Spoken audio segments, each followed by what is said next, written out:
In today's video, I'm going to teach you how to use the rich text editor in Mailerlite. We'll walk through creating a campaign and then building it out with the rich text editor so your emails look clean, professional, and easy to read. First, let's get started inside Mailerlite. From your dashboard, head over to the Campaigns section. Here, you'll see an option to create a new campaign. Click on Create Campaign, then give your campaign a clear, descriptive name so you can easily recognize it later. For example, you might name it something like Weekly Newsletter or Product Update. After naming it, choose the regular type of campaign. This is the standard option you'll use for most broadcast emails, as opposed to things like A/B tests or more advanced campaign types. Once you've set that up, you'll be taken to the design step. Here, Mailerlite lets you choose which editor you want to use. Select the rich text editor. This editor is perfect if you want something that feels like writing an email in a normal inbox, but still gives you enough design options to make it look polished.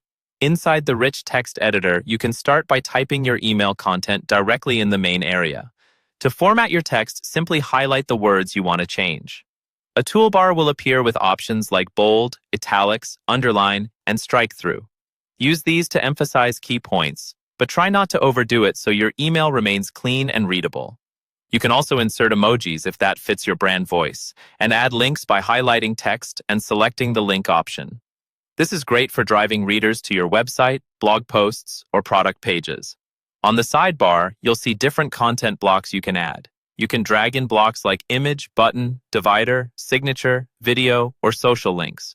Use an image block to visually break up text or showcase a product. After adding an image block, click the pencil icon to edit it, upload or select your image, and don't forget to set ALT text. ALT text is a short description of the image that helps with accessibility and also displays when images don't load. You can also personalize emails with dynamic content, such as inserting a subscriber's name using custom fields. Additionally, you can choose to show or hide specific blocks for certain subscriber segments, which is helpful when tailoring content to different audiences. Finally, if you paste text from another source and it looks messy, use the clear formatting option to strip out any unwanted styling. This keeps your email layout consistent and professional.